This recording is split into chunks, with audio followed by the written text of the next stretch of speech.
we have 14 years until this event, measured on the calendar. And, a really common, ordinary way to describe the times that we're living in is that they're very, very chaotic, filled with acts of unspeakable evil. And at the same time, there's this sort of buzz and thrust of optimism. Everything from a guy like Peter Schwartz talking about the long wave, the big booming economy, breakthroughs in educational levels and qualities of life. But it's definitely a dynamic where you've got extremes of good and evil in that way.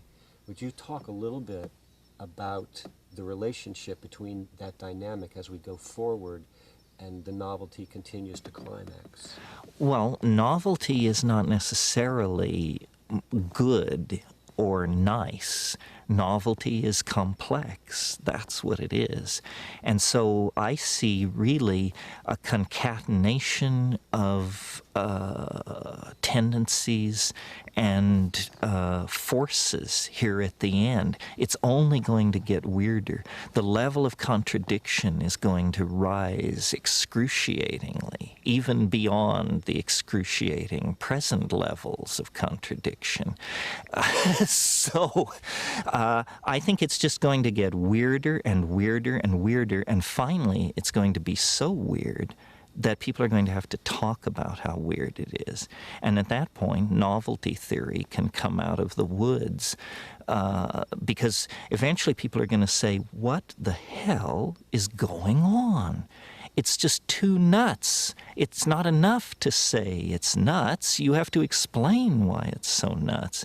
So between now and 2012, the next 14 years, I look for the invention of artificial life, the cloning of human beings, possible contact with extraterrestrials, possible human immortality, and at the same time, appalling acts of brutality, genocide, race baiting, homophobia, famine, starvation, because the systems which are in place to keep the world sane are utterly inadequate to the forces that have been unleashed.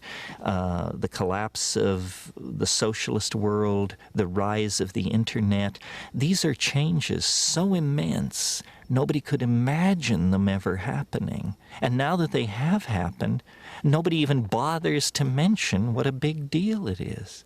The fact that there is no such thing as the Soviet Union, people never talk about it anymore. But when I was a kid, the notion that that would ever change was beyond conceiving. So the good news is that as primates, we're incredibly adaptable to change. Put us in a desert, we survive. Put us in the jungle, we survive. Under Hitler, we survive. Under Nixon, we survive. We can put up with about anything, and it's a good thing because we're going to be tested to the limits. The breakdown of anything, and this is why the right wing is so alarmed, because what they see going on is the breakdown of all tradition, all order, all sanctioned norms of behavior. And they're quite right that it's happening, but they're quite wrong to conclude that it should be resisted or is somehow evil. The mushroom said to me once, it said, this is what it's like when a species prepares to depart for the stars. You don't depart for the stars under calm and orderly conditions. It's a fire in a madhouse.